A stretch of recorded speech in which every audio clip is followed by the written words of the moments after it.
सबसे कीमती धन है समय। समय लगाने से धन मिल सकता है, पर धन लगाने से समय नहीं मिलता। अगर धन के बदले समय मिलता तो धनी आदमी नहीं मरते, क्योंकि पैसे देकर वे अपनी उम्र और बढ़ा लेते। परंतु 60 वर्षों में जो धन कमाया है, उसके बदले 60 मिनट भी समय नहीं मिलता। ऐसे अमूल्य समय को भगवान के भजन में और संसार की सेवा में लगाना चाहिए, नहीं तो समय सब चला जाएगा और मिलेगा कुछ नहीं। जो भगवान के भजन में समय लगाता है वही चतुर आदमी है। दूसरे का धन लेने में तथा दूसरे का मन खींचने में तो वैश्या भी चतुर होती है। तुलसी सोनर चतुर है, राम भजन लवलीन। पर धन पर मन हरण को, वैश्या भी परवीन। विचार करें, आज दिन तक जितना समय चला गया, उसमें हमने आध्यात्मिक उन्नति कितनी की। इसमें लोग कलयुग को दोष देते हैं, पर वास्तव में कलयुग उनके लिए खराब है जो भजन नहीं करते। भजन करने वालों के लिए कलयुग बहुत लाभदायक है, बड़ा सुंदर मौका है। जिस तत्व को हम प्राप्त करना चाहते हैं, उससे हमारी सजातीयता होनी चाहिए, उसके समान स्वभाव होना चाहिए। हमारे पास जो स्थूल, सूक्ष्म और कारण शरीर है, उन सब में अहम मैंपन मुख्य है। अहम सबका राजा है। जिस काम में हम अहम को मिला लेते हैं कि मैं करता हूँ, उसके साथ सब हो जाते हैं। उसके अनुसार ही फल मिलता है और गति होती है। इसलिए अगर आप परमात्मा को प्राप्त करना चाहते हैं, तो ये अहम परमात्मा के साथ मिलना चाहिए। तात्पर्य है कि यदि आपको तत्वबोध चाहिए, तो आपको जिज्ञासु बनना होगा, और भगवान की प्राप्ति चाहिए तो आपको भक्त बनना होगा। तभी आपकी उपासना सिद्ध होगी। मैं गृहस्थ हूँ, इस प्रकार संसार का अहम रहने से जल्दी सिद्धि नहीं होती। मैं गृहस्थ हूँ ऐसा मानेंगे तो गृहस्थ का काम तो हरदम होगा, पर भगवान का काम कभी कभी होगा। कारण कि अहंता बदलने पर उसका संबंध ध्येय वस्तु के साथ में हो जाता है, जो हरदम रहता है। यदि मैं साधक हूँ, परमात्मा की प्राप्ति चाहने वाला हूँ, ऐसा मान लें तो हरदम साधन भजन होगा। भजन अखंड नहीं होता, पर संबंध अखंड होता है।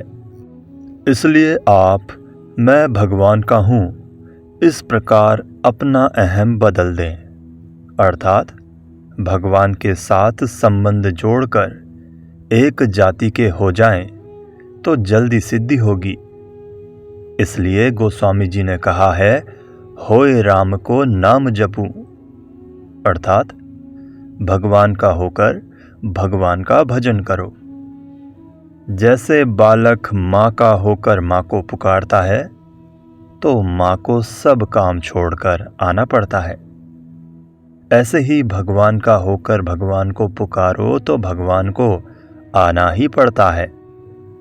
छोटा बालक माँ की पीठ पर भी चढ़ जाता है तो माँ राजी हो जाती है। बालक ने माँ को क्या दिया, पर माँ का होने के कारण बालक की हर एक चेष्टा माँ को प्रसन्न करने वाली होती है। ऐसे ही आप भगवान के हो जाओ तो आपकी सब चेष्टाएं भगवान को प्रसन्न करने वाली ही हो जाएंगी। भगवान का होने का जो प्रभाव है, वो भजन का नहीं है। भगवान का होकर भजन करने से जो शक्ति आती है, वो संसार का होकर भजन करने से नहीं आती। भगवान का होकर भगवान का भजन करने से मनुष्य भगवान से भी बड़ा हो जाता है। राम ते अधिक राम कर दासा, मानस। पर बड़ा होता है भगवान से ही शक्ति पाकर। वो शक्ति भगवान का होने से ही प्राप्त होती है। भगवान का होकर ही मनुष्य वो शक्ति ले सकता है। जैसे माँ के दूध से बच्चे में शक्ति आती है, ऐसे ही भगवान के साथ भक्त की जितनी एकता तल्लीनता होगी, उतनी ही भगवान की शक्ति उसमें आ जाएगी। राम राम का टेप लगा दें तो उससे कल्याण नहीं हो जाता, क्योंकि उसमें भगवान का संबंध नहीं है। भगवान का संबंध कल्याण करने वाला है। इसी तरह संसार का संबंध पतन करने वाला है। आजकल के गुरु चेले को अपना बनाते हैं, पर पुरानी रीति में संत महात्मा भगवान का बनाते थे कि अब तुम भगवान के हो गए। चेले को भी विश्वास हो जाता कि गुरु महाराज ने कह दिया तो मैं भगवान का हो गया। महाराज की बात को भगवान कैसे टालेंगे? अब भगवान को मुझे स्वीकार करना ही पड़ेगा। इसलिए गुरु के पास जाकर चेला भगवान का भक्त बन जाता था। इस प्रकार चेले की अहंता को बदल देना ही दीक्षा कहलाती थी। साधक जो भी कार्य करे, संसार की सेवा समझकर अथवा भगवान की पूजा समझकर करे। जो अपना काम करता है उसका पतन होता है, कारण कि अपना सब काम बंधन है। कोई भी काम करें, उसके 3 विभाग होते हैं: कर्म, सेवा और पूजा। कर्म तो मजदूर भी कर देता है, पर सेवा और पूजा भाव से होती है, पैसों के लिए नहीं होती। सबसे ऊंचा भाव पूजा में होता है, इसलिए पूजा भाव सबसे श्रेष्ठ है।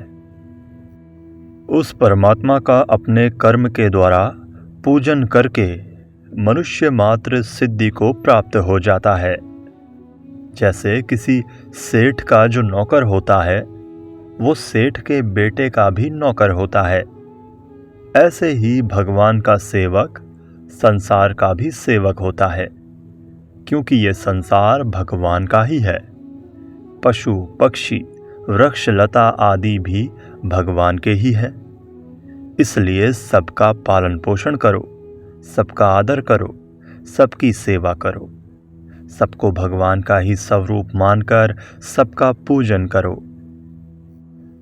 गुरु की महिमा भगवान से भी अधिक मानी गई है, पर गुरु वो होता है जिसमें उद्धार करने की सामर्थ्य हो, परंतु जो स्वयं तो उद्धार नहीं कर सकता, पर दूसरे को अपना शिष्य बनाकर उसे अन्य जगह जाने से रोक देता है।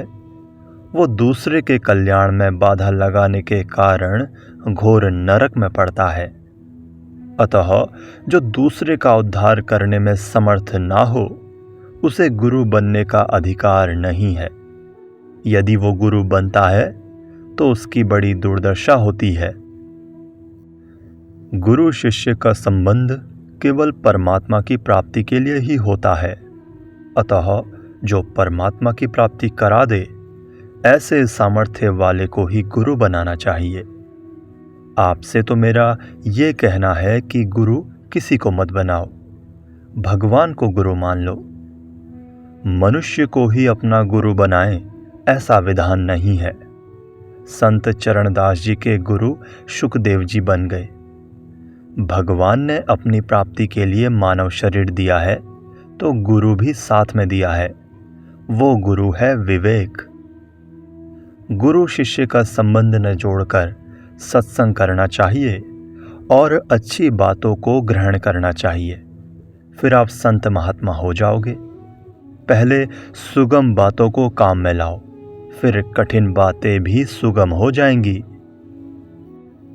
साधक के लिए साधन से विरुद्ध बात जितनी घातक है, उतनी साधन की कमी घातक नहीं है।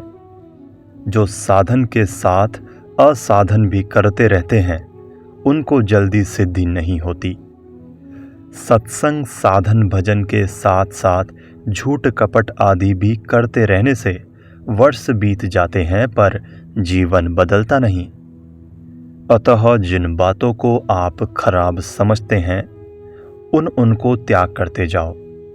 बुरी बातों को छोड़े बिना अच्छी बातें प्रकट नहीं होती। आपके भीतर ये बात बैठी हुई है कि अच्छी बातों से, अच्छे आचरणों से जल्दी कल्याण होगा, पर अच्छी बातें तभी ठहरेंगी जब बुरी बातें छोड़ दोगे।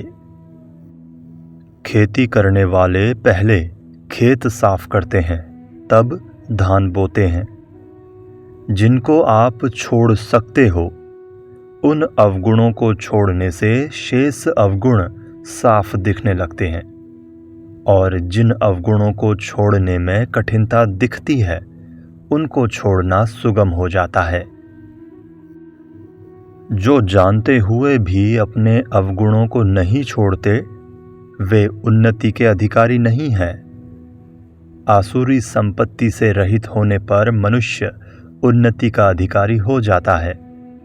उसकी स्वाभाविक उन्नति होती है। दैवी संपत्ति उसके भीतर से स्वतः प्रकट होती है। दैवी संपत्ति भगवान की होने से उसकी जड़ नींव पक्की है, परंतु आसुरी संपत्ति असुरों की होने से उसकी जड़ नींव कच्ची है। सुख की इच्छा को लेकर जो भजन किया जाता है, वो वास्तव में भजन नहीं होता। सुख की इच्छा पापों की जड़ है। अपने सुख के लिए साधन करना राक्षसी स्वभाव है।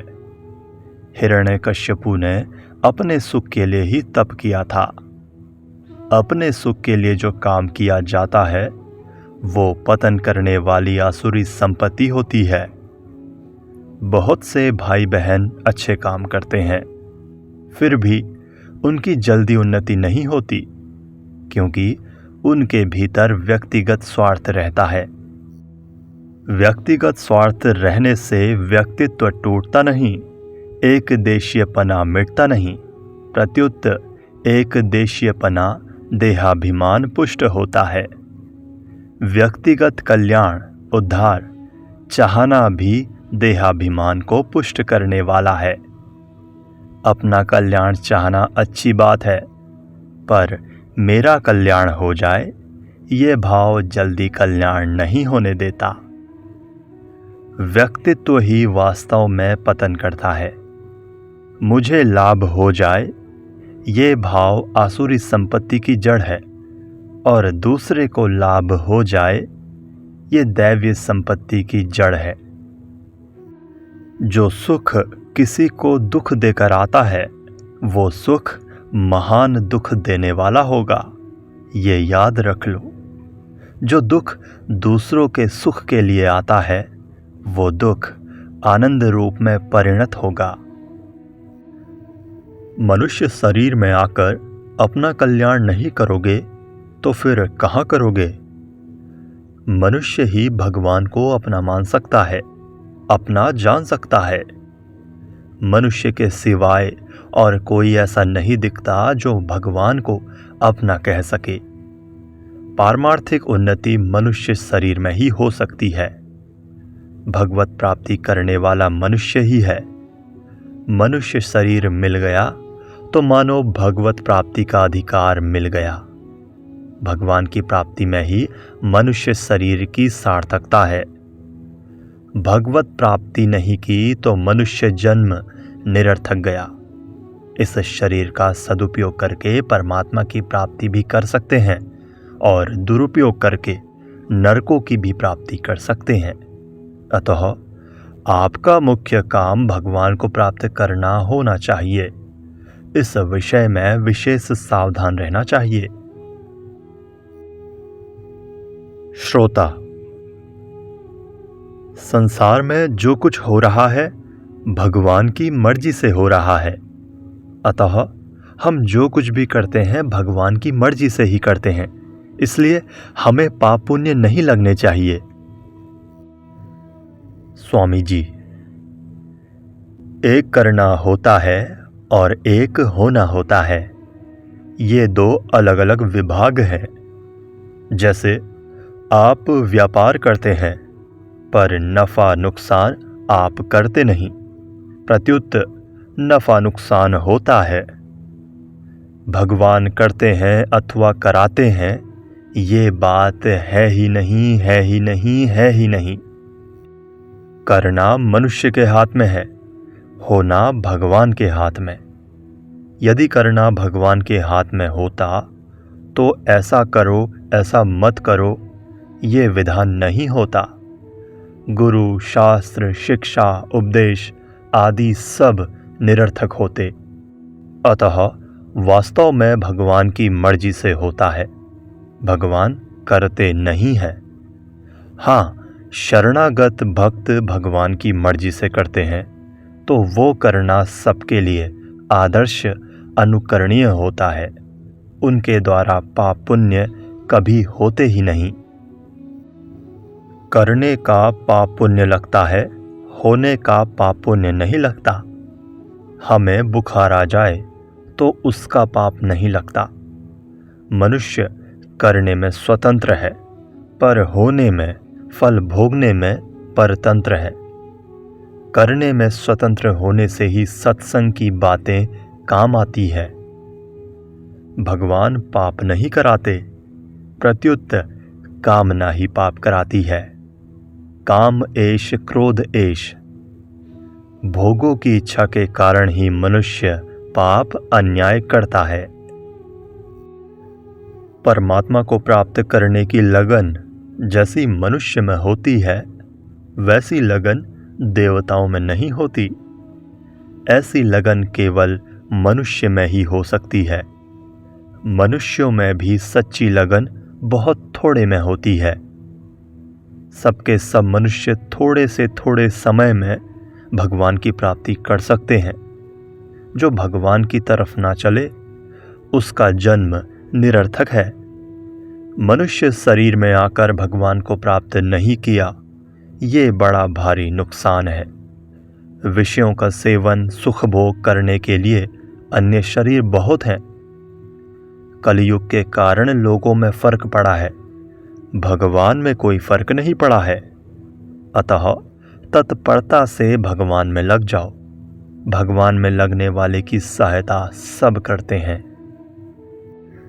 भक्ति योग में थोड़ी लालसा से काम चल सकता है, परंतु ज्ञान योग में तेजी का वैराग्य होना चाहिए। ज्ञान योग में पहले अहंकार का त्याग करना आवश्यक है, इसलिए ज्ञान योग कठिन पड़ता है। ज्ञान योग की अपेक्षा कर्मयोग सुगम है, परंतु भक्ति योग सबके लिए बड़ा सुगम पड़ता है, क्योंकि काम क्रोध आदि के रहते हुए भी भक्ति योग शुरू हो सकता है। भक्ति योग में भगवान का सहारा रहता है, इसलिए भक्त आरंभ से ही निर्भय निश्चिंत रहता है। भगवान भक्त पर विशेष कृपा करते हैं। भक्ति से कर्मयोग, ज्ञान योग सब समझ में आ जाते हैं।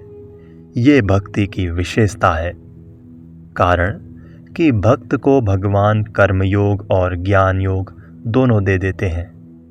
इसलिए भक्ति योग से सिद्ध हुआ महापुरुष ज्ञान योग, कर्मयोग और भक्ति योग तीनों योगों की बात ठीक बता सकता है। ऐसा दूसरे नहीं कर सकते।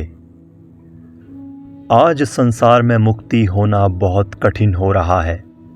ऐसे समय सच्चे हृदय से भगवान का आश्रय लेकर मैं भगवान का हूँ, भगवान हमारे हैं, ऐसा मानकर हे नाथ, हे नाथ करते हुए भगवान को पुकारें तो सुगमता से सिद्धि हो जाती है। हर समय भगवान का भजन करते हुए जो भी परिस्थिति आ जाए, उसमें भगवान की कृपा को देखें।